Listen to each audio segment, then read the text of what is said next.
Imagine if Toyota made a tractor. Well, believe it or not, it exists. Let me tell you what I mean. The Ota and Kubota, or Kubota, should be a giveaway. But I wanted to highlight how this is essentially the Toyota of tractors. Look down here to the starter, we got a Denso, and that's the same OEM manufacturer as Toyota. Here's the alternator, and we see down there that it's also a Denso. If we look up here to the engine, obviously Toyota's not going to make it, but it says made in Japan. If we go down here to the drive belt, it's hard to see, but where my finger is, that's a Mitsubishi belt. Mitsubishi, not Mitsubishi. Classic OEM belt supplier for Toyota vehicles. The hydraulic system on these is all done by Kubota in-house. So that again is all Japanese goodness. And if you didn't know, these tractors don't run off the engine. The engine just runs a hydraulic pump, which uses a hydraulic motor. So everything, these wheels, the whole drive line works on hydraulics, not the engine, but a hydraulic motor. It's really cool. Not everything is made in Japan, but here's everybody's next favorite place, America, North America. So this is T-Rad. They make the radiator, but on some Kubota models, that's also a Denso radiator. Your air filter is going to be made in USA. And down here, again, we have some Korean hydraulics. If we come down here to the battery, it's not made in Japan, but it's made in Korea. So while not 100% Japanese, even though obviously it's a Japanese company, the majority of the good stuff on this, these tractors are made in Japan using Toyota's OEM suppliers. Where Toyota OEM suppliers cannot be used, quality American and Korean parts suppliers are used in addition. Just got done changing the oil on that tractor, and I'm a proponent of 10,000 mile oil changes on vehicles, modern vehicles and modern Toyotas like this Lexus GX460. The expiration of oil is not anybody's feelings, such as 5,000 miles. It is the oxidation point of oil. Oil does not oxidize within 10,000 miles. It won't oxidize within 20,000 miles, period. And when I say that, people don't like it. They revert not to science, but to feelings. And 5,000, they took the metric and halved it. And one of the things they like to cite over and over is the color of oil. So we just changed the oil, and look at that. Look how, can you see how black that is? We just changed the oil in that Kubota just now. I'm talking about, I just put the oil, brand new Golden Honey 10W40 premium Shell Rotella, whatever this is.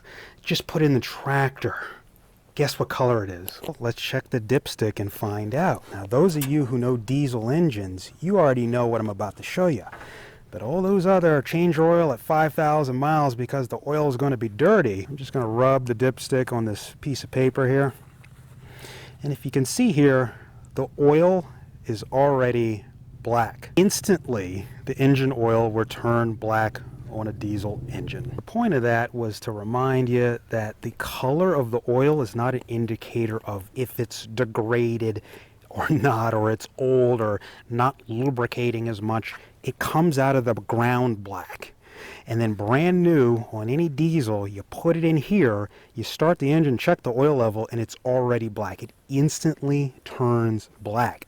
The engine doesn't care. This Japanese-made engine will run forever, and this is under brutal loads like any tractor out there. The engine doesn't care that the engine oil is jet black. The filter that's down here is not going to pick up. That filter's not going to pick up the black. The black stuff goes through it. This black stuff lives its life inside the engine oil. So when manufacturers have been saying, change your engine oil at 10,000 miles, that means 10,000 miles. We have been changing oil on cars, Japanese cars, since the 80s at 7,500 mile intervals on regular oil. So for decades now, they already lasted forever. Why? The metric of engine oil failure is oxidation, the oxidation point, aka when it turns to sludge. And they don't sludge out at 10,000 or even 20,000 miles. So 10,000 miles is conservative, but most people aren't going to listen to that. They have a magic number in their head called fear. And fear halves that number, that 10,000 into 5,000 because, well, just feelings. When people take that 10,000 and half it down to 5,000, it makes no sense because you would never take your lug nuts. Here, next time you tighten your lug nuts, double it. Whatever the torque value, this is 76 foot-pounds, double it. Double it to 100 and something foot-pounds. You know, everything, every bolt, every attachment, everything on this vehicle, anything you work on this vehicle, go ahead and crank it down double.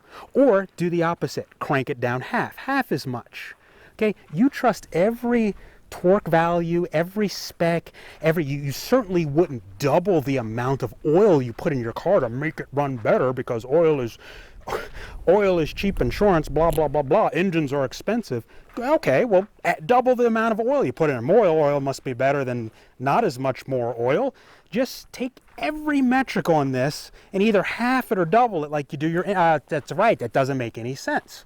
So why does engine oil always get half? The interval in these 10,000 mile interval, synthetic, high quality, government mandated, engineer tested. Why does this stuff get halved all the time? Public school education is to blame. There's this totem pole, and it's just, you know, Bubba the mechanic is what people, the masses, trust. They're never taught in school that scientists are up here and engineers are up here, and Bubba the mechanic is all the way down at the bottom of the totem pole. Bubba, everything he knows about cars, he gets it from the engineers and scientists. Where do the engineers get it from? They get it from the scientists. What do scientists do? They don't even teach that in public school anymore. Scientists actually experiment. Oh, that's right. They actually have science labs where they've taken your oil, torture tested it, record the oxidation point. This is what they do day in and day out, and they pass that information on to the engineers, which then design safety margins into your engine oil. And you have a broad safety margin in your engine oil, which is why all premium synthetic engine oil such as Mobil 1 will warrant your car out to 20,000 miles, 16,000, 15,000 miles on a single synthetic oil change. Most people don't see it that way. Billy Bob Bubba the mechanic, who's been doing this all his life, says you change your oil at 3,000 miles. Whatever the interval is, the manufacturer, take it and half it. Take that 10,000, just cut it in half because that's the way you do it. When the oil gets black like that, it's no good. Playing around here because I'm trying to save you on wasting your engine oil, and then the ramblings will come about cheap insurance and this sort of engines are expensive, oil is cheap. That's already built in. That's built into what you're getting. You just have to actually understand what science actually is. And what is science? This is science. You've all seen this, Blackstone Independent Oil Laboratories, and here we are analyzing somebody's car at close to 10,000 miles here with synthetic, and everything's just fine. And these sort of independent oil analysis reports are all over the internet. This is science. They analyze the oil. They don't just look at the color and go with feelings. They actually analyze all these different elements per million, parts per million down here. It goes on and on and on. You can get as nerdy as you want with these reports, but this is actual science, and nobody's been able to, on a 10,000 mile oil change sample, show any problems. What I mean by that rambling is it is impossible for anybody who changes their oil at 10,000 miles to pour that oil sample into this container here, send it to an independent oil analysis laboratory with actual scientists, with actual scientific machinery. It is impossible for them to send that sample to Blackstone and for them to send a report back that says there's a problem with the oil or the oil is degraded or not performing to spec. It's impossible for that to happen because the oil simply works at 10,000 miles all the time. When we change our oil on our Lexus GX460, of course we do it at 10,000 miles, and the oil on this vehicle is going to come out pretty black. So once the oil comes out of our GX460, It's dark. I guess it's more reddish, but we've had it darker. And that's an indicator that, again, the oil is doing its job. It's catching the blow-by, just like on the Kubota tractor. The dirt or combustion byproducts blow by the seals in a diesel faster than a gasoline engine, but it's the same idea. The blow-by is what changes the color of the oil to that dark color. And so no matter what anyone says, if you're not into science or scientific data, none of these Blackstone reports are going to mean anything to you. You're going to make up things in your head that are unscientific, such as worrying and fears and intuition and what you heard and what you're afraid of. Maybe there's metal shavings here, maybe there's something going on, maybe there's dirt that we're not seeing. We can't see inside the engine underneath the backside of the piston ring, so maybe something's going on inside that we don't know about, that Blackstone doesn't know about, and the scientists don't know about. The mental gymnastics will just kind of play out and try to make an excuse, any excuse, no matter how far-fetched, as to why the manufacturer's 10,000 mile recommendation is not good. But sludge doesn't happen at 10,000 miles, 15,000, or even 20,000 miles. You have to literally not change your oil for like 30,000 to 50,000 miles, and in order for it to look like this. But this is not happening at all. It will never happen at all at 10,000 miles. You can try as hard as you want to make this happen with 10,000 mile oil changes, and it will never even come close. All of this is measurable. The steps leading up to oxidation and sludge can be scientifically measured and tracked and traced. That's what Blackstone does when they do all that analysis. And nothing comes close to this at 10,000 miles. One of the more common mental acrobatics that's kind of tossed around is that people drive under severe conditions. The quote, severe duty use that they cite in most owners' manuals. And so some people will convince themselves that going back and forth each day on the highway to the cubicle is, quote, severe use or severe duty. That they better change half their oil change intervals, otherwise they're going to get sludge like this. No, you're not severe duty, and even where we live out here in the Mojave Desert, with all the sand and the dust and the dirt, we don't change our oil on severe duty intervals out here at all. Because even though we're in the desert, severe duty doesn't just mean you live around dirt. It means you're driving on dirt roads that are crowded, and you have big dust plumes. Basically road traffic putting up a lot of dust that's being ingested by your vehicle. Out here, there's so few vehicles on the roads out here, on these network of washboarded dirty roads, that there's no vehicles to kick up dust. So when you're driving along, the dust is going behind you. It's not going forward into your engine. So 10,000 miles is what it is out here, and people would call this severe duty, but it's not. It's desert duty, but it's not the definition of severe. So this is severe duty. If somehow you found yourself in this situation, this isn't even a real image. This is AI. That's how rare this is, at least in the United States of America. But if you find yourself on literal dusty highways, stuck 2 or 3 car lengths behind another vehicle, kicking up dust, and your engine's ingesting this constantly for miles on end, this is what we consider severe duty. So to those of you who believe in the 5,000 mile oil change interval, here's the question for you today. Go ahead, I want you to answer this. How did you get to 5,000 miles? Where did the number come from? You don't even know. You just took the interval and halved it because that's what feels good.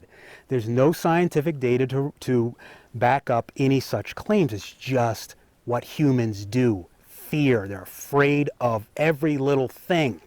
When you send your oil into Blackstone at 10,000, at 15,000 on synthetic oil, actual scientific independent oil analysis laboratories say the oil is just fine. And this engine oil down here hasn't been changed in 3 years, and the engine will run forever. Honestly, the whole oil thing is blown out of proportion. Rants and kidding aside and joking around, whether you believe me on the oil or you're just going to believe in your religion, that's all good. If you want the Toyota of tractors, whatever size tractor you're into, check out Kubota. They are littered with Toyota parts. Of course, the reputation of these Kubotas is the same as Toyota, and I wanted to kind of point out why. And it has all to do with being made in Japan and using quality parts, in particular Denso, which is the majority part inside anybody's Toyota that you see on the road. Remember, Toyota does not make any part. They simply use the best parts. Kubota is kind of similar. They make their own engines and they make the hydraulic system, but everything else, as you saw, is just top quality parts.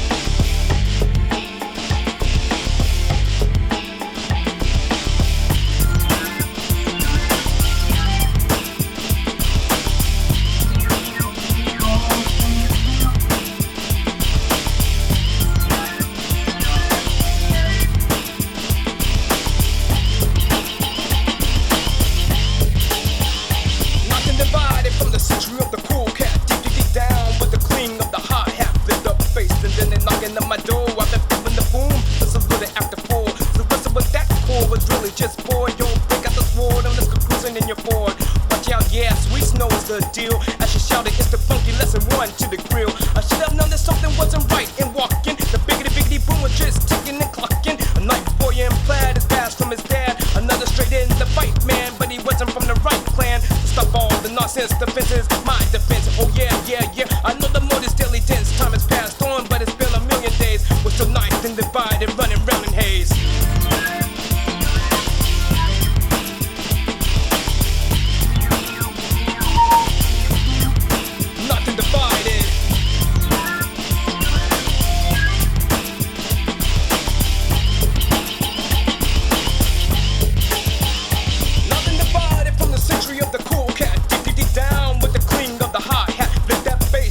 Knocking at my door, I've been feeling the boom since I put it at the core. So what's up with that core? Was he really bored? Yo, break out the sword, let's go cruising in your Ford. Yeah, watch out, yo, Sweet knows the deal. As she shouted it out to funky lesson one to the groove. I should have known that something wasn't right in walking. The biggity boom drum was just clicking and talking. Night boy in plaid passed from his dad. Another straight fight man, wasn't from the right clan. So stop all the nonsense, defense is my defense. Oh yeah, I know the